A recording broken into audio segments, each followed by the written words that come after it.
Well, hello, everyone. Welcome to Hoover Capital Conversations. I'm Lanhee Chen, the David and Diane Steffy Fellow in American Public Policy Studies at the Hoover Institution. I'm really glad today to be joined by Senator Josh Hawley, the United States Senator for Missouri. Hoover Capital Conversations is a series that we have here at the Hoover Institution where we bring together policymakers and those of us here at Hoover who are seeking to formulate ideas and help to influence the public policy dialogue for conversations about a whole set of current issues that are of interest to the American people. And certainly we're very excited today to have Senator Hawley with us, one of the true thinkers in the United States Senate, one of the country's leading constitutional lawyers, in fact, recently mentioned as a potential candidate for the United States Supreme Court, although as I understand it, Senator Hawley is very, very happy in his day job. And we're very delighted to have you with us. Senator Hawley, thanks for joining us. So much for having me. I want to start today. Obviously, the Hoover Institution is based at Stanford. Many members of the Stanford community are joining us for our conversation today, including a former Judge Mike McConnell, who I know you're very familiar with, my Hoover colleague, who's joining us, and I'm very excited for this conversation today. But college campuses today probably look a little different than in a lot of ways than they may have looked even just 10 or 15 years ago. The rise of cancel culture, the rise of college campuses, and the prevalence of progressive thought really kind of overwhelming a lot of the freedom of expression and discussion that college campuses and communities really ought to be known for. I want to start with a question for you, Senator, about maybe how we got here and how it is that you think we can address this challenge and this concern that we're seeing on so many college campuses now across America, particularly as people go back to school, hopefully, and go back to college campuses. Well, I think you're right that it certainly has changed. I think we've seen a significant change just in the last few years. You know, when I was in college, the big question was intellectual diversity. This is what conservative students in particular were often pushing for, and there were some on the left who are open to this. Said, yeah, we should have a more diverse campus climate, a more intellectually diverse faculties, and so on. We are way past that now. I mean, now it's not a question of intellectual diversity. It's whether there can actually be open speech on campus. Can viewpoints, conservative viewpoints, libertarian viewpoints, can these even be heard? Actually, in many cases, traditional liberal viewpoints, can these even be heard in the classroom? Can they even be heard from the faculty? You know, I've also served as a member of a university faculty, law school faculty for 4 years. And, you know, that too, I think you're seeing more and more at the faculty level, intense pressure for professors to toe the line. And it is increasingly, it's progressive, but there's also creeping into this influences from, frankly, if we're going to name names, Marxist influence, sort of neo-Marxist, social Marxism that is becoming has been really prevalent and had a foothold in academia for years. Is becoming increasingly influential theoretically in terms of it. You see this in the various critical theories, which many of which have influenced roots in Marxism and sort of neo-Marxism from the mid to late 20th century. And this is really driving, I think, a loss of free speech, open debate on campuses, and that's ultimately very bad for the country.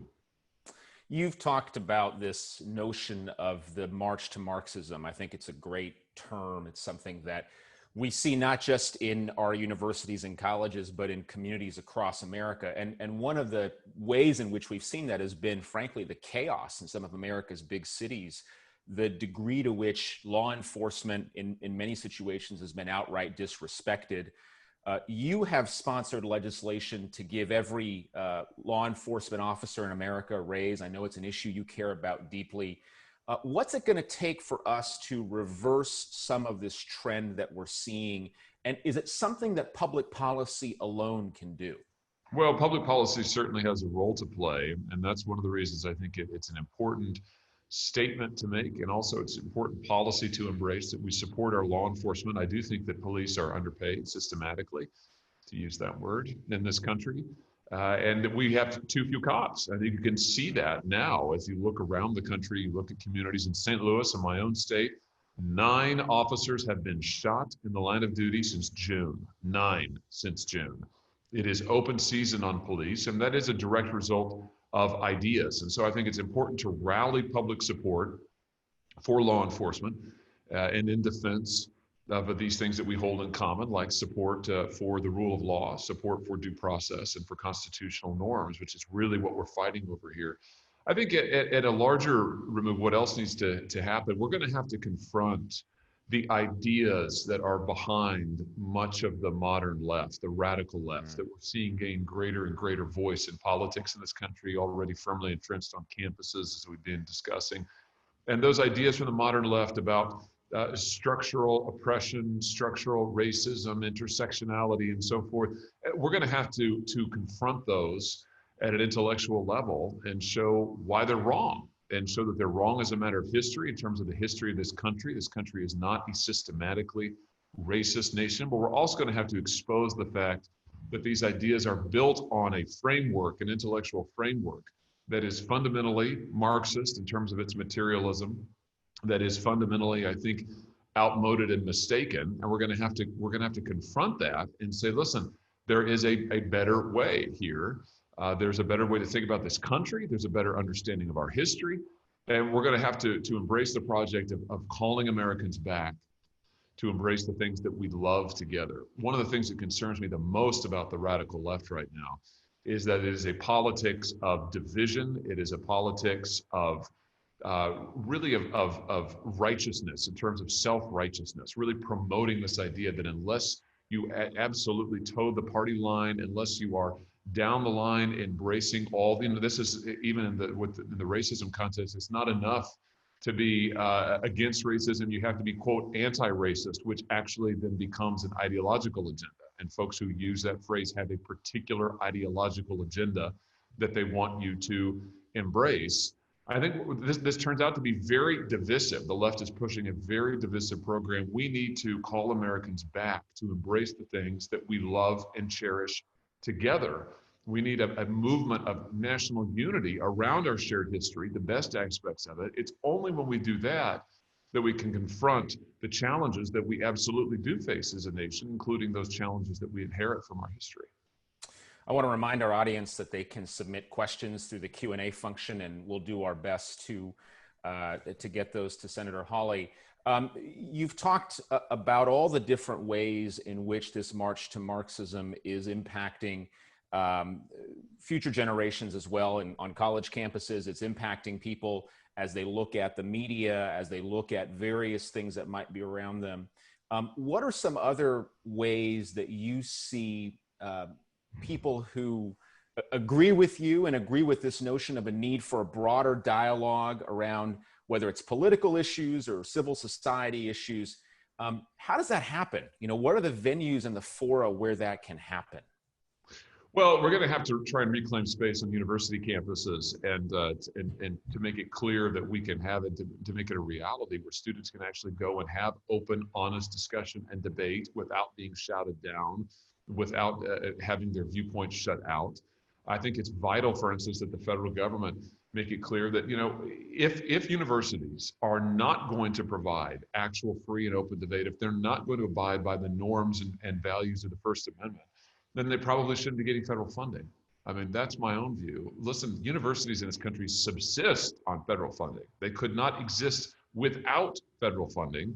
I think it's time we made very clear that they should be expected to allow a robust diversity of viewpoints to be discussed, to be open, and that the sort of viewpoint discrimination that has become all too common on university campuses is something that we're simply not going to be in the business of funding with taxpayer dollars. If they want to do that, they can do that on their own dime, but they shouldn't expect taxpayer funding. So I think that's one place to start.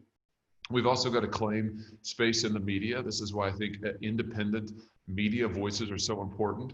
Hopefully we'll get a chance to talk about big tech here a little bit in a bit. But one of the things that's worrisome about the concentration we're seeing in the tech space is that really also means concentration in the publisher space. When it comes to publishers, we need more independent publishers. We need more websites out there with independent viewpoints. We need more forums for discussion, not fewer.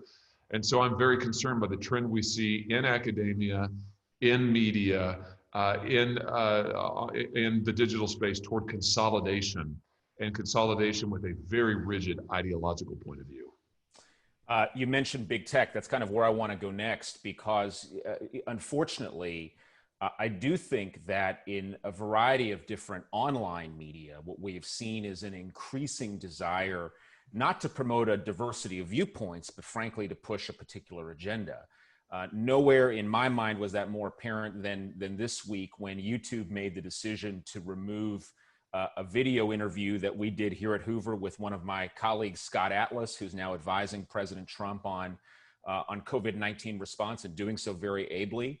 But unfortunately, YouTube took issue with one particular thing that he said that's a contested issue, and used that to remove that video, while at the same time, they've kept up videos from the World Health Organization that say masks don't work, or that also sort of various contested statements as well.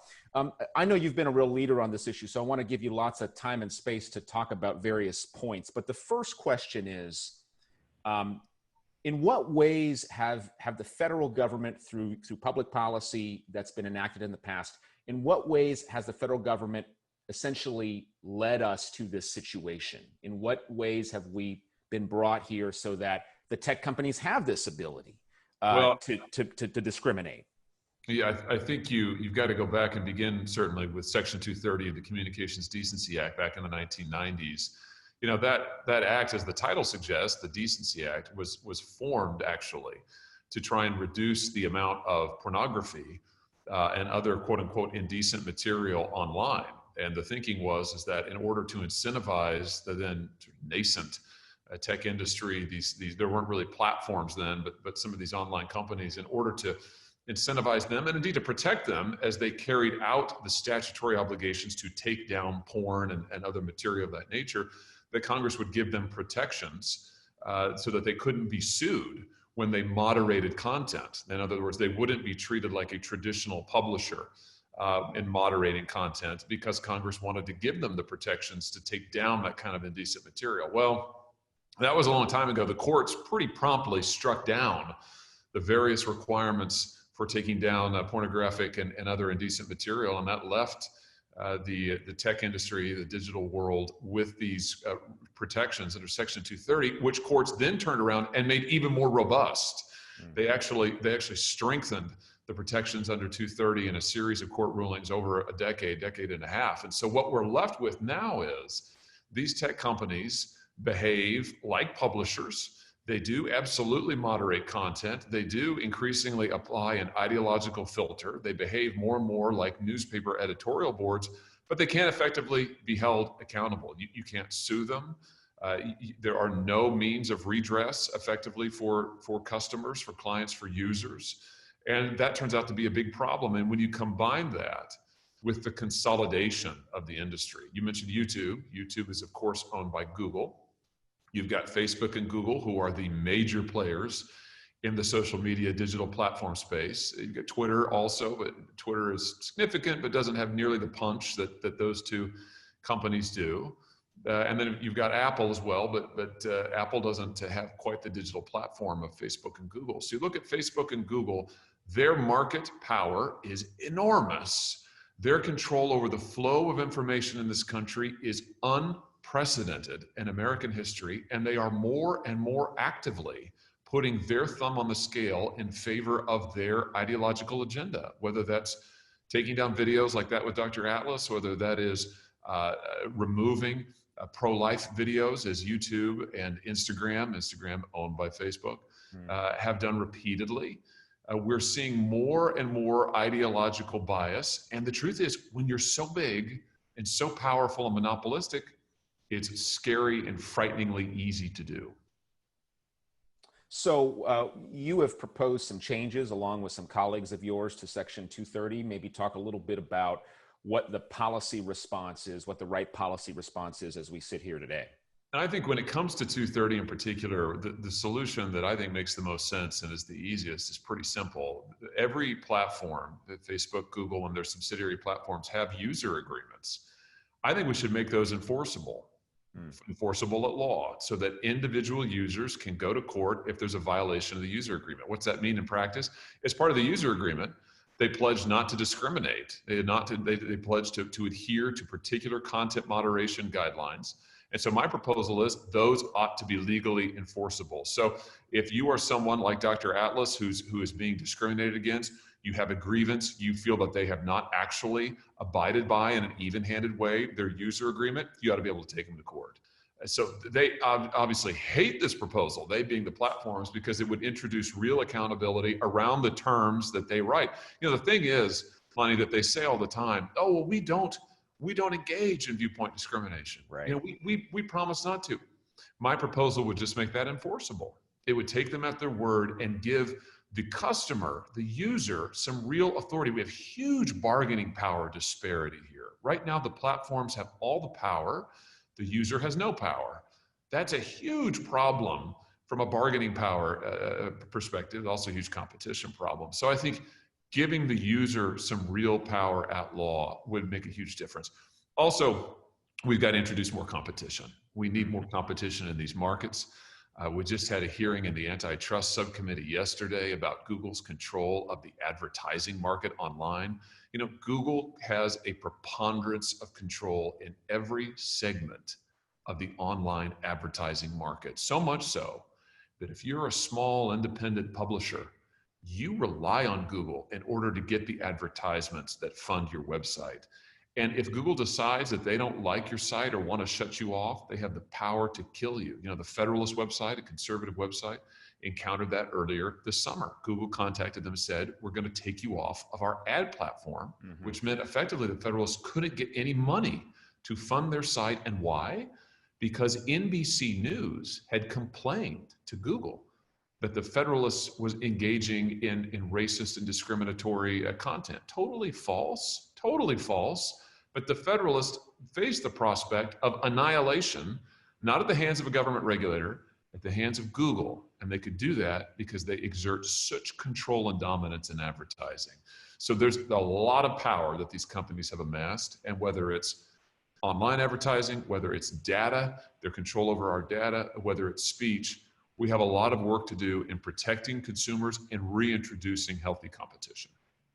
We have a question from Aiden, an interesting take on this issue, which is, what do you think about regulating social media as public utilities to ensure they preserve free expression? Do you have a view on sort of going in that direction? Yeah, this is something that is raised periodically. I would prefer not to do that for a couple of reasons. Typically, when you do public utility, you acknowledge that bigness is here to stay, that concentration is here to stay. I guess these days, I guess it makes me an old-fashioned conservative. I actually believe in free and competitive markets. I'm amazed, by the way, at people who call themselves conservative, in some cases libertarian, how they're out there defending concentration and monopoly. I mean, it's really remarkable. You talk about harming the power and the liberty of the individual.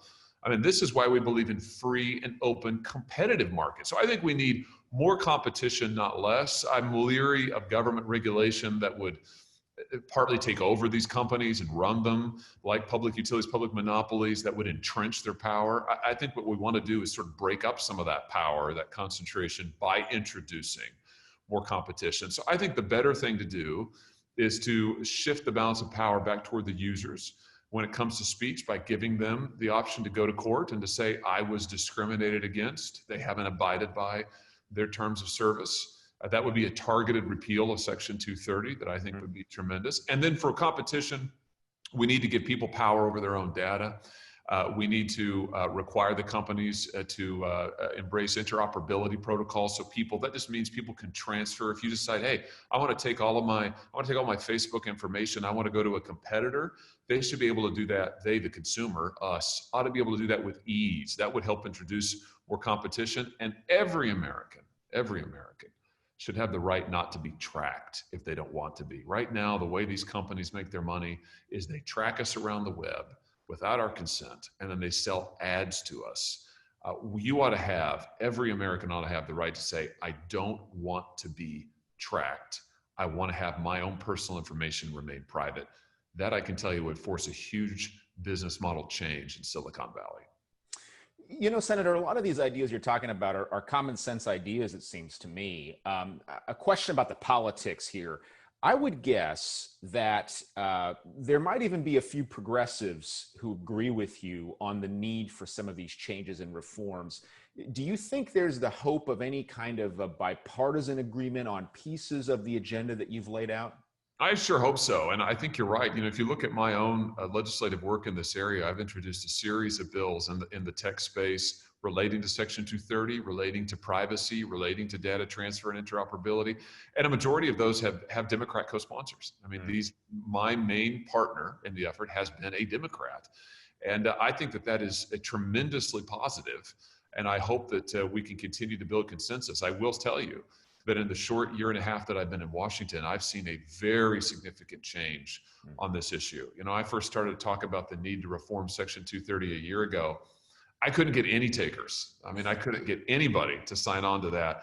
Now you see on both the Democrat and the Republican side especially, you see multiple people coming up. Senator Graham recently has come out and said, you know what, we do need to reform Section 230 to deal both with child, indecent child material, sexual exploitative child material, as well as the speech issue, the freedom of speech issue. So I think we're seeing a consensus begin to grow, and I hope that will lead to bipartisan support. Because I do think that there is, if you look at our recent antitrust hearings, for example, you'll see bipartisan expressions of concern about the size and concentration of power of these companies. One of the areas where we're seeing an increasing overlap between technology and national security issues is with respect to China. And certainly recently, this has been front and center with the news about TikTok and the president's order that if TikTok wants to continue doing business in the United States, they're going to have to really fundamentally change what they're doing. What concerns do you have about what we've heard about potential dealings between Oracle and TikTok? Do you think this is the right approach? Fundamentally, should TikTok be in the United States? Should it be here as a platform that more and more people are using? Should it be here in its current form? I mean, I don't think there's much doubt about that. It's a huge, or should it be? It's a huge security threat for a number of reasons. Number one, it collects way more data than it needs to run the app. I mean, if you've got TikTok on your phone, TikTok is monitoring your keystrokes. It's monitoring your location. It's monitoring your browsing history. It has access to your contact list. Almost none of that is actually needed by TikTok to make the app perform. Why do they want all that data? Well, because they want it for their algorithm, which is hugely, hugely profitable and can be used for all manner of things. So that's point one. Point two is, of course, TikTok is owned by a Chinese parent company that has senior CCP, Chinese Communist Party members in its leadership, that is required under Chinese law, required to share data, our data, with the Chinese Communist Party, and that has pledged, the company's name is ByteDance, that has pledged to cooperate fully with the CCP and to follow its agenda. All of this is public. Those are massive security threats, not just from a military point of view, although it is a military threat, and that's why the Pentagon has instructed all of its service members to remove TikTok from their phones, urge them to take it off their children's phones as well. But it's also a threat to everyday Americans. China is very hungry for data on everyday Americans. The Equifax breach perpetrated by China to try to get our personal information. They've built a repressive surveillance state in Beijing, unlike any the world has ever seen. And now they want to gather in the same style as they've done with their own citizens. They want to gather as much data on Americans as possible. It is absolutely incumbent on the federal government to make sure TikTok is not part of that effort and is not used and hijacked as part of that effort. Beyond TikTok, there are other efforts engaged in by the Chinese Communist Party to curry influence and curry favor here in the United States. Some of those are overt, some of them are more covert or subvert. What are the different ways that policymakers, and you've been involved in some of these efforts, I mean, how do we begin to push back on some of this activity that is very concerning and frankly has been going on kind of underneath our noses now for many, many years? Well, when it comes to the technology space and access to Americans' data, I think it's time that we put in place some very clear parameters. If a company is owned by a Chinese parent company or owned by a parent company from any state that is listed as a national security, data security threat to this country, that would certainly include China, Russia would be on that list, probably Iran, some others. If a company is owned by them, then that means under US law, or should mean, that the company cannot collect any more data from American citizens than is strictly necessary to run the application. Number one. Number two, they should not be able to transfer any of that data out of country. I think we ought to put these restrictions in place immediately. And number three, going forward, I think that the Treasury Department, CFIUS, the CFIUS Council that reviews the National Security Review process, that reviews foreign acquisitions after the fact for national security concerns. I think there should be a CFIUS pre-clearance review. The truth is, the TikTok arrangement that we have now should never have come to pass in the first place. We shouldn't be in this situation. ByteDance should not have been able to acquire control of Musical.ly in the way that it did. We shouldn't have ended up in this position. CFIUS only has the power, though, to do a after the fact, post facto review. They ought to be able to do pre-clearance. I think that would be a big step forward in the digital space. More broadly, though, Lanhee, I think that, look, the conflict with China is going to be the defining foreign policy conflict for us, maybe the defining economic conflict of the 21st century for all of our lifetimes. We're going to have to get used to the fact that China is a competitor and an opponent. They're not going to be liberalized. Our policy, we should give up the dream of attempting to liberalize China by giving them all of our jobs and by giving them all of our technology. You know, we tried that for the last 20 years. It has not worked out. We're going to have to now enter this, embrace this era of competition that we are in with China economically, technologically, militarily, and we're going to need a coherent strategy across all those domains to do that. One of the issues that's been in the news recently with respect to China is the sort of brutal suppression of racial and ethnic minorities in Western China. I know this is an issue that you've also spoken out on, the repression of the Uyghur minority in the Xinjiang province. I guess the question here is, there's atrocity going on, and that breaks our hearts, certainly. But why should Americans be concerned about human rights violations that are taking place thousands of miles away in a country where, you know, we probably expect they're happening anyway? I mean, I guess the question I get asked a lot, and I hear a lot in the conversation around this, is why does it matter? Why does it matter that we say something about this? Well, for one, because it affects our jobs and it affects our security. I mean, Apple, for instance, reportedly uses Uyghur labor in the assembly or in the making, the manufacturing of its components for its various products, including its iPhone line of products. They're not alone. Nike famously, infamously, uses Chinese forced labor, slave labor in their products. Now, these are products that could be made in the United States, and that I would argue should be part of our policy to seek a way to return those supply chains, certainly our critical medical and technological supply chains, to this country. So this isn't just a matter of theory. This is something that is affecting Americans right now. It's also a matter of our national security. I mean, what China is doing with its concentration camps is a window into their designs globally. And the truth is, China would like to be in control of the Indo-Pacific theater, the Asia-Pacific theater. They want to be the dominant power, the hegemon. And from there, they want to become the hegemon of the entire world. And there's only one country that stands in their way. That's us. And we've got to make it our business to continue to stand in their way, because the kind of authority and power and domination you see them exercising in the Xinjiang province, you see them exercising in Hong Kong, is exactly the kind of power they want to project across the Asia Pacific and ultimately the globe. And that is something that we have got to stand across and say, we're not going to allow it to happen. You mentioned the sort of some of the failures maybe in the way we've perceived our economic policy as it pertains to China, trade, how we've thought about those issues. One of the things that I found noteworthy about your time in the Senate so far is the degree to which you've been willing to question some of the conventional wisdom around economic policy amongst those of us who are free market oriented, those of us who believe in the power of markets to raise up individuals and to create economic mobility. Maybe talk a little bit about your macro level vision for what a conservative economic policy ought to look like going forward, whether it's trade or whether more domestically centered issues as well.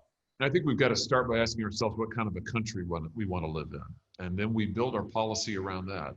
You know, we believe conservatives, those of us who call ourselves conservatives, traditionally believe in free markets and free enterprise because we believe that that is what empowers individuals, families, and neighborhoods and actually allows people to secure and live out the blessings of liberty. So I think we've got to ask ourselves in a practical way, what kind of a country is it we want in the 21st century?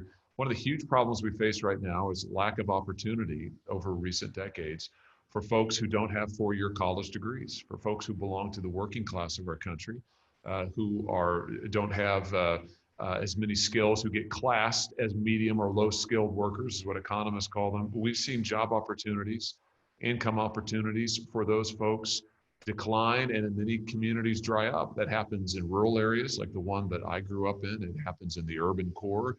It happens all across this country. So I think that going forward, if we want to have a society that is truly equal, if we want to have a society where every member can be have a contributing stake, they can have a real stake in the society, can participate in this project of self-government that we are in together, we're going to need to craft an economic policy that gives economic opportunity to every single member of our society and not just those who have won the 21st century lottery by going to a four-year college or getting a graduate degree. I've got nothing against those folks. I'm one of those folks, but but that's not most people in this country. Over 70% of people in this country do not complete a four-year degree. They shouldn't have to in order to get a good job. They shouldn't have to in order to start a family. They shouldn't have to in order to have a secure neighborhood. I think the vision of democracy in this nation is that it's the normal, ordinary man and woman who are the backbone of the country, who should be able to participate meaningfully in democracy and in the running of our government, and who also ought to have a say in our culture and our society. That means they've also got to have economic power. So we need to craft, I think, our economic agenda around making sure that our workers have a real shot, that they have a real stake, and they have a real future. And I would build out from there. That would control and inform my views on trade policy, my views on tax policy, my views on education policy. Should we be doing more? Is there more that policymakers should be doing to support family and family creation and support for those who want to really make that the center of their livelihood? Yes, absolutely. I think that, you know, there needs to be a change in DC, at least. What I find in DC is that what's happened, maybe even especially on the conservative side, what's happened in the last 20 or 30 years is that the focus of our policy efforts have been the people who want to go off and get those degrees, who maybe want to start a business, who aspire to live in the upper middle or upper class economically in this country. That's fine. But let's recognize that's not most people, and it doesn't need to be. You know, we need to have a policy that's oriented towards folks whose ambition is to live in the town where they grew up, to marry their high school sweetheart, and who want their family to be the focus of their life. They don't want to start a company. They don't want to move to another state. They want to live right where they are. You know, that's most Missourians. That's most of the people that I represent. That's most of the folks. I grew up in a very small town. That's most of the folks who I grew up with. That's most of my family. There's nothing wrong with that. And we as conservatives, you know, there's something deeply conservative actually about affirming that way of life and those aspirations and saying that, yeah, those aspirations are as valuable and indeed as important to the future of this country as those who want to be part of the entrepreneur class and those who want to go off and start companies and live that life. So I think we've got to embrace policies that do that. So that's the general answer to your question is yes. And I think we've got to think about policies that remove penalties from marriage, that help families with child rearing, that encourage family formation, and that help people, I cannot emphasize enough, help folks get good paying jobs in the areas where they live. And that is absolutely vital. And I think we've got to make that a central piece, the central piece of our economic agenda. I think the case you're making really is a compelling one in the sense that it comes back to a bias that's arisen in our culture, American culture to a certain degree, that there is a right pathway or a right answer in terms of what career opportunities, educational opportunities, things that people ought to do with their lives. And it comes back to the conversation we had initially, which is the dominant and overbearing role that institutions like the media, educational institutions have in defining what is culturally right and wrong. What gives you hope that this tide can be turned? Because I'll tell you, being on a college campus most days, at least pre-COVID, there's not a lot of hope necessarily that we're headed in the right direction. But are there things that give you hope, examples of things that you think, hey, we should remain hopeful that we can turn the tide in this regard? Last fall I had the opportunity, before COVID, of course, I had the opportunity to travel all over the state of Missouri and to spend time with folks who are not in the news. These are folks who are trying to hold down multiple jobs, who are part of that working class that's so important to my state and to this country, who wouldn't otherwise get media attention. And I just went and spent a portion of my summer traveling and talking, not for media purposes, just to hear from them, just to go and hear from them. I have to tell you, it was hugely encouraging, because when I had asked them things about, well, listen, here you're in a town, again, a lot like the town I grew up in, very small town. Why'd you choose to stay here? And they would say things like, because my family is here, because my friends are here, and because I love this place. And what I encountered over and over again was a great love for their local community and a great love for this nation. And I have to tell you that in those communities and in those groups of people who I believe are the majority of this country, there's an intense love for this nation and an intense commitment to the local communities and friendships and neighborhoods and associations that make democracy possible. So my view is that what we need is to renew and empower those communities. It's not that we are facing, it's not that we have to build them from scratch. They're there. I think the strength of the American experiment endures. The strength of the American people endures, but it needs to be released, I think, given new opportunities to thrive and to grow. And it needs to be protected. And I think that's our challenge for the 21st century. We've got about 5 minutes left in our conversation, Senator. I want to ask you a little bit about your time in the Senate. You're relatively new to the Senate. Would love to hear kind of what's been the biggest surprise, biggest sort of unexpected joy maybe from your time there in Washington. Well, I'll start with the joke. I have this joke that I love and my colleagues hate, which is that I'm currently the youngest senator. I just turned 40 recently, and that makes me the youngest in the United States Senate. And I often joke, usually when I'm talking to a college audience, I like to say that, now that I'm 40, getting older, I've tried to find a new profession that'll make me feel young, and that's why I ran for the Senate, because here in the Senate, the average age is dead. So I enjoy it. After I first told that joke, a number of my colleagues heard it, and we had some interesting conversations on the floor of the Senate about it. So hopefully none of them are watching today. I will say that the Senate is an interesting place. One of the things that is a real joy is to find like-minded folks here who really love this country and they really love policy and are serious about doing their jobs as United States senators. And some of those folks are people who helped persuade me to run for the Senate in the first instance. I think of people like Senator Tom Cotton, Senator Ted Cruz, Senator Mike Lee. I serve on committees with all of those folks, consider them personal friends, get to spend a fair amount of time with them personally.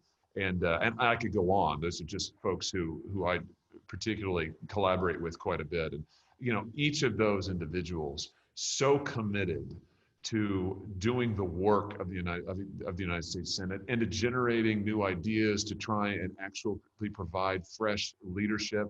That's really exciting. And I think to be around folks who are, by and large, my colleagues, and this is across the aisle too, very serious about their responsibilities and very serious about trying to provide constructive leadership.